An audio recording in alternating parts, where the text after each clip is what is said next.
Salut, c'est Trado, content de vous retrouver pour la mise à jour de l'analyse technique du CAC 40 avec une belle séance, 0,70%. On a été assez fébrile jusqu'à ce que les Américains vivent à la déclaration de Monsieur Powell. C'est vrai qu'on attendait quand même un statu quo au niveau des taux. On s'attachait surtout au discours. Les marchés américains espéraient toujours qu'il y ait une baisse des taux cette année et avaient peur d'entendre dans le discours de Monsieur Powell le fait que, il n'y aurait pas ces baisses des taux, et rien dans le discours de Monsieur Powell ne laisse envisager qu'il n'y aura pas de baisse des taux, même si des signes inflationnistes semblent voir le jour. Bref, le plus important, c'est de comprendre qu'on était fébrile et que les Américains ont explosé à la hausse à mesure que Monsieur Powell parlait. Le Nasdaq a pris par exemple 1,3%.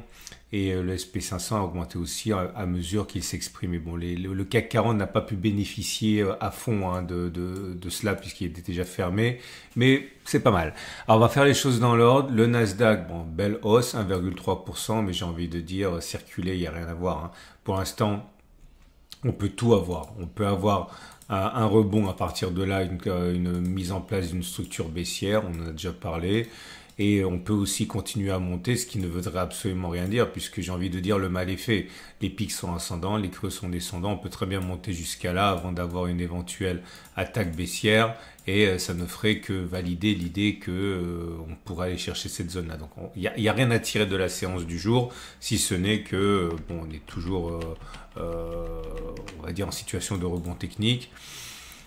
J'en parle un petit peu maintenant parce qu'on m'a demandé ce qu'on pouvait prendre comme trade. Si vous êtes baissier sur le Nasdaq, spéculer à la baisse maintenant, c'est possible. Vous spéculez à la baisse, vous mettez un stop au-dessus, etc. Mais le problème, c'est que vous n'allez pas avoir beaucoup de soutien ici. Il vaut mieux attendre que l'on monte un petit peu. Là, c'est une zone de résistance qui est devenue une zone de support qui est devenue résistance. Donc, vous aurez beaucoup plus de baissiers sur cette zone qui vont jouer à la baisse. Donc, éventuellement, attendre que l'on revienne jusqu'à là, mettre un stop de protection au-dessus. Ça serait peut-être un petit peu plus prudent. Si vous êtes haussier, vous pouvez la jouer maintenant aussi. Vous pouvez penser que bon, le pire est derrière nous. On met un stop là, pas trop court parce que laissez le temps laissez la possibilité pour avoir une dernière attaque. Vous achetez ici, vous spéculez à la hausse pour aller chercher par exemple cette zone. Ça peut jouer, ça peut être pas mal comme ça, même s'il y a une petite attaque. Vous ne mettez pas le stop de protection trop proche. Ça peut même faire ce qu'on appelle un double bottom. Ça passe.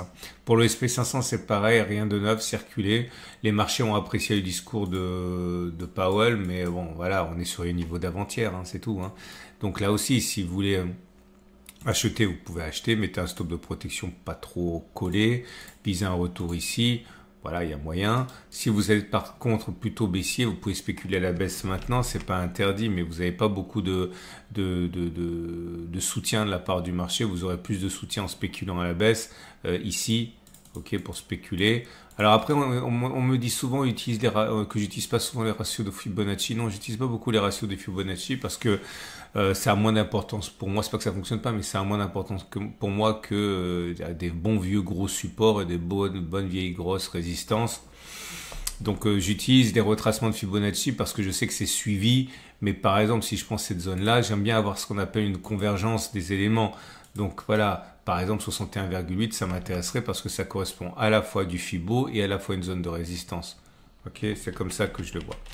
Donc, circuler, je le dis pour la troisième fois, sur les indices américains. Le CAC 40, lui, toujours pareil. Alors, il faut savoir qu'on a connu un mouvement de vente d'actions américaines au profit des marchés européens qui... J'ai vu les chiffres, je crois que c'est inédit depuis 2017. Je suis pas sûr à 100%, mais je crois qu'on n'a jamais eu une telle rotation des flux sortant des États-Unis, entrant en Europe, notamment parce que voilà, l'Allemagne, c'est open bar, l'Europe, ça va être open bar aussi. Et on sait très bien que l'activité risque d'être du côté de l'Europe. Donc c'est pour ça qu'on est très haut perché et normalement on suit les Américains, mais là il y a un changement de flux qui fait que mécaniquement on a une bonne résistance en Europe avec tout l'argent qui rentre depuis les États-Unis.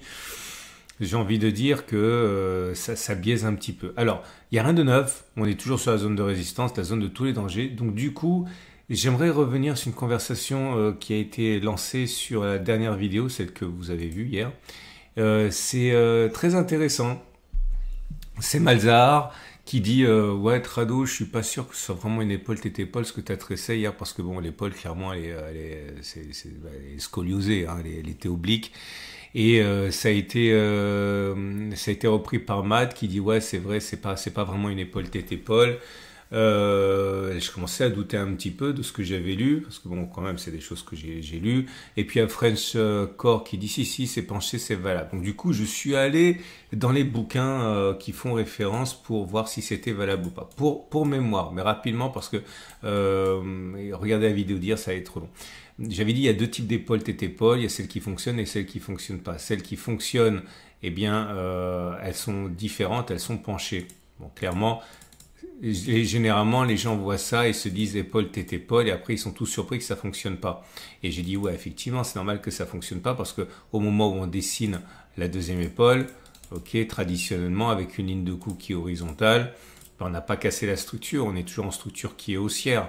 Ok, on a toujours des pics qui sont ascendants et des creux qui sont bon là pour le coup plat, mais on est toujours il est toujours plus plausible que l'on monte plutôt qu'on descend puisqu'on on a des creux qui sont toujours pas descendants et que moi j'aimais bien au contraire que on ait quelque chose qui casse la structure, voilà comme ça, et que là derrière on a quand même quelque chose qui fonctionne beaucoup plus souvent. Ça ressemble à ce que j'ai mis là ici hier.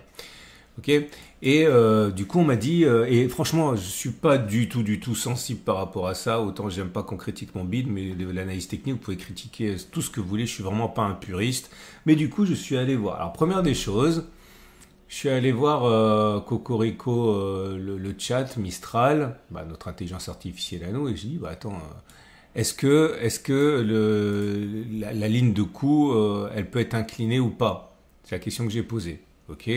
Et le chat de Mistral dit bah il y a des lignes de cou inclinées, il y a des lignes de cou pas inclinées. Ce qu'on veut surtout, c'est de la symétrie, des transactions et une confirmation de la cassure. Bon, une fois qu'on a dit ça, on n'a pas dit grand-chose. Enfin, si, on a dit beaucoup, mais ça m'intéressait pas tant que ça. Je suis allé voir sur ChatGPT, et ChatGPT on a dit, bon, clairement, allez regarder les bons vieux classiques, ceux qui font référence. Alors déjà là, j'ai des petites aigreurs parce que moi, j'aime pas les classiques. C'est pas, ils ont fait un énorme travail et je suis le pur produit de ça, même si j'ai évolué un petit peu. Mais bon, voilà, je trouve que c'est un petit peu daté. Et parmi les classiques, si vous avez travaillé déjà sur ces bouquins-là, vous avez deux bouquins. Alors, celui-là, je dirais pas que je vous le recommande parce que c'est tellement vieux et tellement difficile à lire que je suis pas vraiment sûr que ça vous plaira. Donc c'est le Edwards et Maggi sur bon c'est vieux, hein, ça date de 1947-48 et je suis allé voir ce qu'il disait sur les épaules tête-épaule et malheureusement il dit pas que ça doit être inversé, enfin que ça doit être horizontal ou plat. Il y a des exemples mais il y a très peu. Alors là par exemple elle est plate, c'est vrai, mais ça fait 3 pages quoi et il y a pas marqué que ça doit être plat ou pas plat. Et le deuxième, celui qui fait référence notamment pour passer le concours de pas le concours, l'examen pour être analyse technique officielle, c'est celui-là, c'est le Martin Prig. Alors celui-là, regardez le volume, j'ai vraiment souffert, hein. J'ai souffert parce que c'est pas intéressant en vérité, et j'ai regardé ce qu'il disait et il dit pas, mais par contre il fait des dessins, hein. Et les dessins, vous voyez, on peut avoir des épaules tête-épaule qui sont plates, on peut avoir des épaules tête-épaule qui sont obliques. Okay, donc je me disais bien que j'avais pas rêvé, c'était valable. Okay, vous avez de tout. Mais au bout du bout, j'ai essayé de faire une synthèse parce que finalement, c'est plus moi ce qui m'intéresse, c'est de gagner du fric. Hein, c'est pas de savoir si c'est plat ou pas plat. Et je pense qu'on peut faire une synthèse de ça. Je pense que ceux qui veulent une épaule tête-épaule plate, ok, bah, en gros normal, des épaules et une tête, bah, dans ce cas, il faut avoir, comme le dit Mistral, hein, il faut une confirmation. Alors c'est quoi la confirmation? Bah, la confirmation, c'est que voilà, il faut pas acheter, faut pas parier sur l'épaule tête-épaule quand c'est comme ça. Il faut pas parier sur l'épaule tête-épaule quand c'est comme ça non plus. Il faut parier sur l'épaule tête-épaule quand c'est cassé, quand vous avez une confirmation de la ligne de cou. Et là, effectivement, vous avez une épaule tête-épaule. Ok? Et dans ce cas, tout le monde est content. Néanmoins, et à titre d'usager, moi je préfère justement l'autre épaule tête-épaule parce qu'elle ne réclame pas de confirmation. Quand vous avez ça, ok, eh bien vous avez déjà ici cassé la ligne de coup sur cette attaque, et donc du coup lorsqu'il y a le rebond, le mal est fait, encore une fois, vous avez déjà cassé la structure. Et lorsque vous arrivez sur la ligne de coup, moi je l'ai mal tracé, mais quand vous arrivez sur la ligne de coup, par exemple ici, vous êtes déjà en dessous. Ok, vous êtes déjà en dessous, vous avez déjà validé les creux descendants. Donc vous n'avez pas besoin de consolidation, enfin vous n'avez pas besoin, pardon, de confirmation, parce que vous êtes déjà avec des pics et des creux qui sont descendants. Bon, allez, c'est des exégèses de texte, par définition, c'est pas très intéressant pour tout le monde. Moi, je trouve que c'est pas mal, mais en tout cas, l'idée surtout, c'est deux choses. Un, n'hésitez jamais à remettre en cause mon travail. La pire des choses que je voudrais, c'est que vous me preniez pour un gourou et que vous preniez pour argent comptant ce que je dis. Votre rendez-vous avec IG. IG, bien plus que du trading. Une équipe d'experts à vos côtés. Si vous avez un biais, donc c'est les trades du jour, hein, parce qu'il n'y a rien de neuf. Si vous avez un biais qui est haussier, je pense qu'acheter maintenant c'est dangereux parce que vous êtes sur une résistance, j'ai déjà dit. Le mieux à faire, je pense, c'est d'attendre que l'on baisse, mettre un stop en dessous, parier sur la hausse. Si maintenant vous voulez, comme j'ai dit hier, si jamais ça monte comme ça, attendez que ça monte, attendez que l'on valide la clôture. Attendez le pullback, enfin le throwback, achetez ici. Ok, stop de protection en dessous. Par contre, vous êtes à un très bon endroit pour spéculer à la baisse. Mais on n'a pas eu de signal. Donc, si vous voulez rentrer sans signal, mettez un stop assez large, hein, parce que il n'y aura peut-être pas d'arrêt net sur cette zone. Ok. Quant à moi, je vais attendre. Je suis sorti de mon trade ici. J'ai fait TP1, TP2, TP3 et maintenant j'attends un signal. Je peux être aussi au baissier, ça ne me dérange pas. Je verrai ce qui se passe, mais je vous dirai de toute manière. Voilà.